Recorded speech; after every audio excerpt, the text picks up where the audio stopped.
ओम नमः शिवाय। श्री रुद्र संहिता खंड 3 11वां अध्याय। भगवान शिव की गंगा अवतरण तीर्थ में तपस्या। ब्रह्मा जी बोले, नारद, गिरिराज हिमालय की पुत्री पार्वती जो साक्षात जगदम्बा का अवतार थी, जब 8 वर्ष की हो गई तब भगवान शिव को उनके जन्म का समाचार मिला। तब उस अद्भुत बालिका को हृदय में रखकर वे बहुत प्रसन्न हुए। तब उन्होंने अपने मन को एकाग्र कर तपस्या करने के विषय में सोचा। तत्पश्चात नंदी एवं कुछ और गणों की अपने साथ लेकर महादेव जी हिमालय के सर्वोच्च शिखर पर गंगोत्री नामक तीर्थ पर चले गए। इसी स्थान पर पतित पावनी गंगा ब्रह्मलोक से गिर रही है। भगवान शिव ने उसी स्थान को तपस्या करने के लिए चुना। शिव जी अपने मन को एकाग्रचित कर आत्मभूत ज्ञानमय नित्य ज्योतिर्मय चिंतानंद स्वरूप परम ब्रह्म परमात्मा का चिंतन करने लगे। अपने स्वामी को ध्यान में मग्न पाकर नंदी एवं अन्य शिवगण भी समाधि लगाकर बैठ गए। कुछ गण शिव जी की सेवा करते तथा कुछ उस स्थान की सुरक्षा हेतु कार्य करते।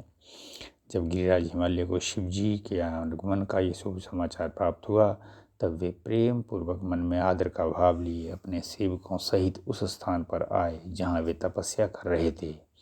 हिमालय ने दोनों हाथ जोड़कर रुद्रदेव को प्रणाम किया। तत्पश्चात उनकी भक्ति भाव से पूजा आराधना करने लगे। हाथ जोड़कर हिमालय बोले, भगवान, आप यहाँ पधारे, ये मेरा सौभाग्य है। प्रभु, आप भक्त वत्सल हैं। आज आपके साक्षात दर्शन पाकर मेरा जन्म सफल हो गया है। आप मुझे अपना सेवक समझें और मुझे अपनी सेवा करने की आज्ञा प्रदान करें। हे प्रभु, आपकी सेवा करके मेरा मन अत्यधिक आनंद का अनुभव करेगा। गिरिराज हिमालय के वचन सुनकर महादेव जी ने अपनी आंखें खोली और वहाँ हिमालय और उनके सेवकों को खड़े देखा। उन्हें देखकर महादेव जी मुस्कुराते हुए बोले, हे गिरिराज, मैं तुम्हारे शिखर पर एकांत में तपस्या करने के लिए आया हूँ। हिमालय, तुम तपस्या के धाम हो। देवताओं, मुनियों और राक्षसों को भी तुम आश्रय प्रदान करते हो। गंगा जो कि सबके पापों को धो देती है, तुम्हारे ऊपर से होकर ही चलती है, इसलिए तुम सदा के लिए पवित्र हो गए हो। मैं इस परम पावन स्थल जो कि गंगा का उद्गम स्थान है पर तपस्या करने के लिए आया हूँ। मैं ये चाहता हूँ कि मेरी तपस्या बिना किसी विघ्न बाधा के पूरी हो जाए, इसलिए तुम ऐसी व्यवस्था करो कि कोई भी मेरे निकट ना आ सके। अब तुम अपने घर जाओ और इसका उचित प्रबंध करो। ऐसा कहकर भगवान शिव जी चुप हो गए। तब हिमालय बोले, हे परमेश्वर, आप मेरे निवास के क्षेत्र में पधारे, ये मेरे लिए बड़े सौभाग्य की बात है। मैं आपका स्वागत करता हूँ। भगवान, अनेकों मनुष्य आपकी अनन्य भावना से तपस्या और प्रार्थना करने पर भी आपके दर्शनों के लिए तरसते हैं। ऐसे महादेव ने मुझ दीन को अपने अमृत दर्शनों से कृतार्थ किया। भगवान, आप यहाँ पर तपस्या के लिए पधारे हैं, इससे मैं बहुत प्रसन्न हुआ हूँ। आज मैं स्वयं को देवराज इंद्र से भी अधिक भाग्यशाली मानता हूँ। आप यहाँ बिना किसी विघ्न बाधा के एकाग्रचित हो तपस्या कर सकते हैं। यहाँ आपको किसी भी तरह की कोई परेशानी नहीं होगी, ऐसा मैं आपको विश्वास दिलाता हूँ। ऐसा कहकर गिरिराज हिमालय अपने घर लौट आए। घर पहुंचकर उन्होंने अपनी पत्नी मैना को शिव जी से हुई सारी बातों का वृतांत सुनाया।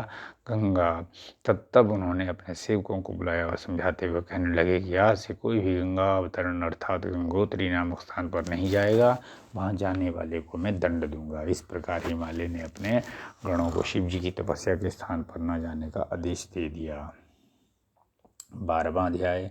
पार्वती को सेवा में रखने के लिए हिमालय का शिव को मनाना। ब्रह्मा जी बोले, हे मुनि नारद, तत्पश्चात हिमालय अपनी पुत्री पार्वती को साथ लेकर शिव जी के पास गए। वहाँ जाकर उन्होंने योग साधना में डूबे त्रिलोकीनाथ भगवान शिव को दोनों हाथ जोड़कर नमस्कार किया तथा इस प्रकार प्रार्थना करने लगे, भगवान, मेरी पुत्री पार्वती आपकी सेवा करने की बहुत उत्सुक है, इसलिए आपकी आराधना करने के लिए मैं इसे अपने साथ ले आया हूँ। हे प्रभु, ये अपनी 2 सखियों के साथ आपकी सेवा में रहेगी। आप मुझ पर कृपा करके इसे अपनी सेवा का अवसर प्रदान करिए। तब भगवान शिव ने उस परम सुंदरी हिमालय कन्या पार्वती को देखकर अपनी आंखें बंद कर ली और पुनः पर ब्रह्मा के स्वरूप का ध्यान करने में निमग्न हो गए। उस समय सर्वेश्वर और सर्वव्यापी शिव जी तपस्या करने लगे। ये देखकर हिमालय सोच में डूब गए कि शंकर इनकी तपस्या स्वीकार करेंगे या नहीं। तब एक बार पुनः हिमालय ने दोनों हाथ जोड़कर शिव जी के चरणों में प्रणाम किया और बोले, हे देव महादेव, हे भोलेनाथ, हे शिव शंकर, मैं दोनों हाथ जोड़े आपकी शरण में आया हूँ। कृपया आंखें खोलकर मेरी ओर देखिए। भगवान, आप अभी विपत्तियों को दूर करते हैं, आप सभी विपत्तियों को दूर करते हैं। हे भक्त वत्सल, मैं रोज़ अपनी पुत्री के साथ आपके दर्शन के लिए यहाँ आऊँगा। कृपया मुझे आज्ञा प्रदान कीजिए। हिमालय के वचनों को सुनकर त्रिलोकीनाथ भगवान शिव ने अपने नेत्र खोल दिए और बोले, हे गिरिराज हिमालय, आप अपनी कन्या को घर पर ही छोड़कर मेरे दर्शनों को आ सकते हैं, नहीं तो आपको मेरा भी दर्शन नहीं होगा। महेश्वर की ऐसी बातें सुनकर हिमालय ने अपना मस्तक झुका दिया और शिव जी से बोले, हे प्रभु, हे महादेव जी, कृपया ये बताइए कि मैं अपनी पुत्री के साथ आपके दर्शनों के लिए क्यों नहीं आ सकता? क्या मेरी पुत्री आपकी सेवा के योग्य नहीं है? फिर इसे न लेकर आने का कारण मुझे समझ में नहीं आता। हिमालय की बात सुनकर शिव जी हंसने लगे और बोले, हे गिरिराज, आपकी पुत्री सुंदर, चंद्रमुखी और अनेक शुभ लक्षणों से संपन्न है, इसलिए आपको इसे मेरे पास नहीं लाना चाहिए, क्योंकि विद्वानों ने नारी को माया रूपिणी कहा है। युवतियों की तपस्वियों की तपस्या में भीग डालती हैं। मैं योगी हूँ, सदैव तपस्या में लीन रहता हूँ और माया मोह से दूर रहता हूँ, इसलिए मुझे स्त्री से दूर ही रहना चाहिए। हे हिमालय, आप धर्म के ज्ञानी और वेदों की रीतियाँ जानते हैं। स्त्री की निकटता से मन में विषय वासना उत्पन्न हो जाती है और वैराग्य नष्ट हो जाता है, जिससे तपस्वी और योगी का ध्यान नष्ट हो जाता है, इसलिए तपस्वी को स्त्रियों का साथ नहीं करना चाहिए। इस प्रकार कहकर भगवान शिव चुप हो गए। हिमालय शिव जी के ऐसे वचनों को सुनकर चकित और व्याकुल हो गए। उन्हें चुप देखकर पार्वती देवी असमंजस में पड़ गई। 13वां अध्याय, पार्वती शिव का दार्शनिक संवाद। भगवान शंकर के वचन सुनकर पार्वती जी बोली, योगीराज, आपने जो कुछ भी मेरे पिता श्री गिरिराज हिमालय से कहा उसका उत्तर मैं देती हूँ। अंतर्यामी, आपने महान तप करने का निश्चय किया है। ऐसा करने का निश्चय आपने शक्ति के कारण ही लिया है। सभी कर्मों को करने की ये शक्ति ही प्रकृति है। प्रकृति ही सबकी सृष्टि, पालन और संहार करती है। प्रभु, आप थोड़ा विचार करें, प्रकृति क्या है, आप कौन है? यदि प्रकृति न हो तो शरीर तथा स्वरूप किस प्रकार हों? आप सदा प्राणियों के लिए वंदनीय और चिंतनीय है। ये सब प्रकृति के ही कारण है। पार्वती जी के वचनों को सुनकर उत्तम लीला करने वाले भगवान शिव हंसते हुए बोले, मैं अपने कठोर तप द्वारा प्रकृति का नाश कर चुका हूँ। अब मैं तत्व रूप में स्थित हूँ। साधु पुरुषों को प्रकृति का संग्रह नहीं करना चाहिए।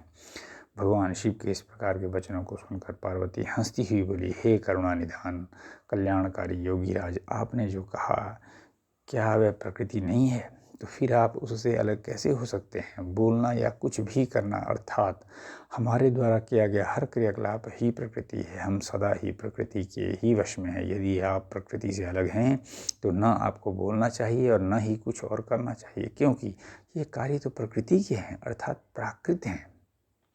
भगवान, आप हंसते, सुनते, खाते, देखते और करते हैं, वह सब भी प्रकृति का ही कार्य है, इसलिए व्यर्थ के वाद विवाद से कोई लाभ नहीं। यदि आप वाकई प्रकृति से अलग हैं तो इस समय यहाँ तपस्या क्यों कर रहे हैं? सच तो ये है कि आप प्रकृति के वश में हैं और इस समय अपने स्वरूप को खोजने के लिए ही तपस्या में लीन रहना चाहते हैं। योगीराज, आप किस प्रकार की बात कर रहे हैं? थोड़ा विचार कर कहें। यदि आपने प्रकृति का नाश कर डाला है तो आप किस प्रकार विद्यमान रहेंगे? क्योंकि संसार तो सदा से ही प्रकृति से बंधा हुआ है। क्या आप प्रकृति का ये तत्व नहीं जान रहे हैं कि मैं ही प्रकृति हूँ, आप पुरुष हैं? ये पूर्णतया सच है। मेरे ही कारण आप सगुण और साकार माने जाते हैं। भगवान, आप जितेंद्रिय होने पर भी प्रकृति के अनुसार ही कर्म करते हैं। हे महादेव, यदि आप यही मानते हैं कि आप प्रकृति से अलग हैं तो आपको मेरी किसी भी सेवा से और किसी भी प्रकार से डरना नहीं चाहिए। पार्वती के मुख से निकले सांख्य शास्त्र में डूबे हुए वचन सुनकर भगवान शिव निरुत्तर हो गए।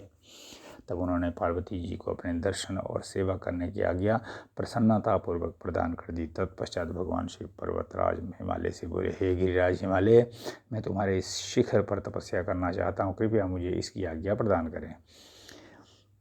देवादिदेव भगवान शिव के इस प्रकार के वचनों को सुनकर गिरिराज हिमालय दोनों हाथ जोड़कर बोले, हे महादेव, ये पूरा संसार आपका ही है। सभी देवता और असुर मनुष्य सदैव आपका ही पूजन और चिंतन करते हैं। मैं आपके सामने एक तुच्छ मनुष्य हूँ। भला मैं आपको किस प्रकार आज्ञा दे सकता हूँ? प्रभु, ये आपकी इच्छा है। आप जब तक यहाँ निवास करना चाहें कर सकते हैं। गिरिराज के वचनों को सुनकर भगवान शिव मुस्कुराने लगे और आदरपूर्वक हिमालय से बोले, अब आप जाइए। अब हमारी तप करने की इच्छा है। तुम्हारी कन्या नित्य आकर मेरे दर्शन कर सकती है और मेरी सेवा करने की भी मैं उसे आज्ञा देता हूँ। लोक कल्याणकारी भगवान शिव के उन उत्तम वचनों को सुनकर हिमालय और पार्वती जी बहुत प्रसन्न हुए। उन्होंने त्रिलोकीनाथ भगवान शिव को नमस्कार किया और अपने घर लौट गए। उसी दिन से पार्वती जी प्रतिदिन भगवान शिव के दर्शनों के लिए वहाँ आती। उस समय उनके साथ उनकी 2 सखियाँ भी वहाँ जाती और भक्ति पूर्वक शिव जी की सेवा करती। वे महादेव के चरणों को धोकर उस चरणामृत को पीती थी। तत्पश्चात उनके चरणों को पोंछती, फिर उनका षोडशोपचार अर्थात 16 उपचारों से विधिवत पूजन करने के पश्चात अपने घर वापस लौट आती। इस प्रकार प्रतिदिन शिव जी का पूजन करते हुए बहुत समय व्यतीत हुआ। कभी कभी पार्वती जी अपनी सखियों के साथ वहाँ भक्तिपूर्वक उनके भजनों को भी गाती थी। एक दिन सदाशिव ने पार्वती जी को इस प्रकार अपनी सेवा में तत्पर देखकर विचार किया कि जब इनके हृदय में उपजे अभिमान के बीज के अंकुर का नाश हो जाएगा तभी मैं इनका पानी ग्रहण करूँगा। ऐसा सोचकर लीलाधर भगवान शिव पुनः ध्यान में मग्न हो गए। तब उनका मन चिंता मुक्त हो गया। तब देवी पार्वती भगवान शिव के रूप का चिंतन करती हुई भक्ति भाव से उनकी सेवा करती रहती। भगवान शंकर भी शुद्ध भाव से पार्वती को प्रतिदिन दर्शन देते थे। इसी बीच इंद्र और अन्य देवता व मुनि ब्रह्मा जी के पास पहुँचे। ब्रह्मा जी की आज्ञा से कामदेव हिमालय पर्वत पर गए। सभी देवताओं के कार्य की सिद्धि हेतु काम की प्रेरणा से वे पार्वती शिव का संयोग कराना चाहते थे। इसका कारण ये था कि महापराक्रमी तारकासुर ने ऋषि मुनियों और देवताओं की नाक में दम कर रखा था। उसका वध करने के लिए उन्हें भगवान शिव जैसे महापराक्रमी और बलवान पुत्र की आवश्यकता थी। कामदेव ने हिमालय के शिखर पर पहुंचकर अनेक यत्न किए, परंतु भगवान शिव की काम से माया से मोहित न हो सके। उन्होंने क्रोध से कामदेव को भस्म कर दिया। अब शक्ति में ही सामर्थ्य थी कि शिव को मोहित कर वे देवताओं की इच्छा को साकार करती।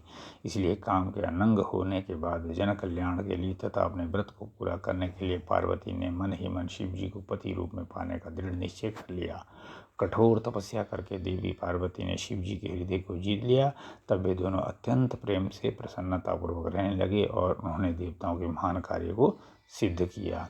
14वां अध्याय वज्रांग का जन्म एवं पुत्र प्राप्ति का वर। नारद जी कहने लगे, ब्रह्मा जी, तारकासुर कौन था जिसने देवताओं को भी पीड़ित किया, उन्हें स्वर्ग से निष्कासित कर दिया और स्वर्ग पर अपना एकाधिकार स्थापित कर लिया? कृपया मुझे इस विषय में बताइए। ब्रह्मा जी बोले, हे मुनि नारद, मरीचि के पुत्र कश्यप मुनि थे। उनकी 13 स्त्रियां थी, जिसमें सबसे बड़ी दिति थी। इससे हिरण्यकशिपु और हिरण्याक्ष नामक 2 पुत्र हुए। हिरण्यकशिपु तथा हिरण्याक्ष को श्री हरि विष्णु ने वाराह तथा नृसिंह का रूप धारण करके मार दिया था। तब अपने पुत्रों के मर जाने से दुखी होकर दिति ने कश्यप से प्रार्थना की तथा उनकी सेवा की। उनकी कृपा से दिति पुनः गर्भवती हुई। जब इंद्र को इस बात का पता चला तो उन्होंने दिति के गर्भ में ही उनके बच्चे के टुकड़े टुकड़े कर दिए, परंतु दिति के व्रत एवं अनन्य भक्ति भाव से बालक को मारने में वे सफल न हुए। समय पूरा होने पर उसके गर्भ से 49 बालक उत्पन्न हुए। सभी भगवान शिव के गण हुए तथा शीघ्र ही स्वर्ग में चले गए। तत्पश्चात दिति पुनः अपने पति कश्यप मुनि के पास गई और उनसे पुनः मां बनने के विषय में कहने लगी। तब कश्यप मुनि ने कहा, हे प्रिय दिति, अपना तन मन शुद्ध कर भक्ति भाव से तपस्या करो। 10,000 वर्ष बीतने के पश्चात तुम्हें तुम्हारी इच्छा के अनुरूप पुत्र की प्राप्ति होगी। ये सुनकर दिति ने श्रद्धापूर्वक 10,000 वर्षों तक कठोर तपस्या की। तपस्या के उपरांत पुनः वे अपने घर लौट आईं। तब कश्यप मुनि की कृपा से दिति गर्भवती हुई। इस बार उन्होंने एक अत्यंत पराक्रमी और बलवान पुत्र को जन्म दिया। इस पुत्र का नाम वज्रांग था। वज्रांग दिति की इच्छा के अनुरूप ही था। दिति इंद्र द्वारा किए छल कपट से बहुत दुखी थी और उनसे बदला लेने के लिए अपने पुत्र वज्रांग को देवताओं से युद्ध करने की आज्ञा दी। वज्रांग और सभी देवताओं का बहुत भयानक युद्ध हुआ। तत्पश्चात वीर और पराक्रमी वज्रांग ने अपनी माता के आशीर्वाद से सभी देवताओं को परास्त कर दिया और स्वर्ग का राज्य हाथ आकर वहाँ का राजा बन गया। सभी देवता उसके अधीन हो गए। तब ये देख कर दिति को बहुत प्रसन्नता हुई। एक दिन कश्यप मुनि के साथ मैं स्वयं वज्रांग के पास गया। मैंने वज्रांग से अनुरोध किया कि वह देवताओं को इंद्र की गलती की सज़ा न दे तथा इंद्र सहित सभी देवताओं को क्षमा कर दे। मेरे इस प्रकार कहने पर वज्रांग बोला, हे ब्राह्मण, मुझे राज्य का कोई लोभ नहीं है। मैंने इंद्र की दुष्टता के कारण ही ऐसा किया है। इंद्र ने मेरी माता के गर्भ में घुसकर मेरे भाइयों को मारने का प्रयत्न किया था, तभी मैंने इंद्र के राज्य को जीतकर उसे स्वर्ग से निष्कासित कर दिया है। भगवान, मुझे भोग विलास की कोई भी इच्छा नहीं है। इंद्र सहित सभी देवता अपने अपने कर्मों का फल भोग चुके हैं। हैं। अब मैं स्वर्ग का राज्य इंद्र को वापस सौंप सकता हूँ। मैंने अपनी माता की आज्ञा मानकर ये सब किया है। प्रभु, आप मुझे सार तत्वों का उपदेश दें जिससे मुझे सुख की प्राप्ति हो। बजरंग के उद्देश्य को उत्तम जानकर मैंने उसे सात्विक तत्व के बारे में समझाया। फिर मैंने एक सुंदर व गुणी स्त्री उत्पन्न की और उसका विवाह बजरंग से कर दिया। बजरंग ने अपने सभी बुरे विचारों को त्याग दिया, परंतु उसकी पत्नी के हृदय में बुरे विचारों का ही मानो साम्राज्य था। उसकी पत्नी ने उसकी बहुत सेवा की। तब प्रसन्न होकर बजरंग ने कहा, हे प्राण प्रिय, तुम क्या चाहती हो मुझे बताओ, मैं तुम्हारी इच्छाएं अवश्य पूरी करूंगा। ये सुनकर वे परम सुंदरी बोली, पतिदेव, यदि आप मेरी सेवा से प्रसन्न हैं तो कृपया मुझे इस त्रिलोकी को जीतने वाला महापराक्रमी और बलवान पुत्र प्रदान करिए, जो ऐसा बलवान हो कि समस्त देवता उससे भयभीत रहें। अपनी पत्नी के ऐसे वचन सुनकर बजरंग सोच में डूब गया, क्योंकि वह स्वयं देवताओं से किसी प्रकार का कोई बैर नहीं रखता था, परंतु उसकी पत्नी देवताओं के साथ शत्रुता बढ़ाना चाहती थी। बजरंग सोचने लगा कि यदि सिर्फ अपनी पत्नी की इच्छा को सर्वोपरि मानकर उसे पूरा कर दिया जाए तो सारे संसार सहित देवताओं एवं मुनियों को दुख उठाना पड़ेगा, और यदि पत्नी की इच्छा को पूरा नहीं किया गया तो मैं नरक का भागी बनूंगा। तब इस धर्म संकट में पड़ने के बाद उसने अपनी पत्नी के अभिलाषा को पूरा किया। अपनी पत्नी की इच्छा अनुसार पुत्र प्राप्त करने हेतु बजरंग ने बहुत वर्षों तक कठोर तपस्या की। मुझसे वर प्राप्त कर अत्यंत हर्षित होता हुआ बजरंग अपनी पत्नी को पुत्र प्रदान करने हेतु अपने लोक में चला गया। 15वां अध्याय, तारकासुर का जन्म व उसका तप। ब्रह्मा जी बोले, हे मुनि श्रेष्ठ नारद, कुछ समय बाद बजरंग की पत्नी गर्भवती हो गई। इसमें पूर्ण होने पर उसकी पत्नी ने एक पुत्र को जन्म दिया। वह बालक बहुत लंबा चौड़ा था, उसका शरीर बहुत अधिक विशालकाय था, वह अत्यंत शक्तिशाली और पराक्रमी था। उसके जन्म के समय सारे संसार में कोहराम मच गया, चारों ओर उपद्रव होने लगे, आकाश में भयानक बिजलियां चमकने लगी तथा चारों दिशाओं में भयंकर गर्जनाएं होने लगी। धरती पर भूकंप आ गया, पहाड़ कांपने लगे, नदी सरोवर का जल जोर जोर से उछलने लगा, चारों ओर आंधियां चलने लगी, सूर्य को राहु ने निगल लिया और चारों ओर अंधकार छा गया। उसके जन्म के समय के ऐसे अशुभ लक्षणों को देखते हुए कश्यप मुनि ने उसका नाम तारक रखा। तारक का जन्म हो जाने पर बजरंग के घर ही उसका लालन पालन होने लगा। थोड़े ही समय में तारक का शरीर और बड़ा हो गया, वह पर्वत के समान विशाल और विकराल होता जा रहा था। कुछ समय पश्चात तारक ने अपनी माता और पिता बजरंग से तपस्या करने की आज्ञा मांग ली। तब उसके माता पिता ने प्रसन्नतापूर्वक उसको आज्ञा प्रदान कर दी। साथ ही उसकी माता ने उसे ये आदेश दिया कि वे देवताओं को अवश्य जीते और उन पर अपना आधिपत्य कर स्वर्ग पर अधिकार कर ले। अपनी माता की आज्ञा पाकर बजरंग का पुत्र तारक तपस्या करने के लिए मधुवन चला गया। वहाँ तारक ने मुझे प्रसन्न करने के लिए कठोर तपस्या आरंभ कर दी। उसने अपने दोनों हाथों को सिर के ऊपर ऊंचा कर लिया और ऊपर की ओर देखने लगा तथा एक पैर पर खड़े होकर एकाग्र मन से 100 वर्ष तक तपस्या करता रहा। उस समय वह केवल जल और वायु से ही अपना जीवन यापन कर रहा था। तत्पश्चात उसने 100 वर्ष जल में, 100 वर्ष थल में, 100 वर्ष अग्नि में रहकर कठिन तप करके मुझे प्रसन्न करने का प्रयत्न किया। फिर 100 वर्ष पृथ्वी पर हथेली धारण करके, 100 वर्ष वृक्ष की शाखा को पकड़कर तथा अनेकों प्रकार के दुख सह कर वह तप करता रहा। इस तपस्या के प्रभाव से उसके शरीर से तेज निकलने लगा, जिससे देवलोक जलने लगा। ये देखकर सभी देवता घबरा गए। फिर मैं स्वयं तारकासुर के पास वरदान देने के लिए गया। मैंने तारकासुर से कहा, तारक, मैं तुम्हारी इस दुस्सह तपस्या से बहुत प्रसन्न हूँ। तुमने इस प्रकार कठोर तप करके मुझे प्रसन्न किया है, तुम्हारा इसके पीछे क्या प्रयोजन है? निसंकोच मुझे बताओ, मैं तुम्हें तुम्हारा मनोवांछित फल अवश्य प्रदान करूँगा। तुम अपनी इच्छा अनुसार वर मांगो। ब्रह्मा जी के इन वचनों को सुनकर तारकासुर उनकी स्तुति करने लगा।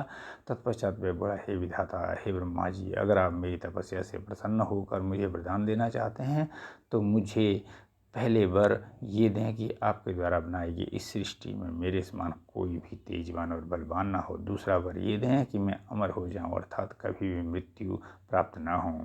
तब मैंने कहा कि इस संसार में कोई भी अमर नहीं है, इसलिए तुम इच्छा अनुसार मृत्यु का वर मांगो। तारक ने अहंकार भरी विनम्रता से निवेदन किया, भगवान, मेरी मृत्यु भगवान शंकर के वीर्य से उत्पन्न बालक के चलाए हुए शस्त्र से ही हो और कोई मेरा वध न कर पाए। मैंने तारक को उसके मुँह मांगे वर प्रदान कर दिए तथा अपने लोक में लौट आया। वर पाकर तारक बहुत खुश था। वह भी वर प्राप्ति का समाचार देने के लिए अपने घर को चला गया। दैत्यों के गुरु शुक्राचार्य ने तारक को असुरों का राजा बना दिया।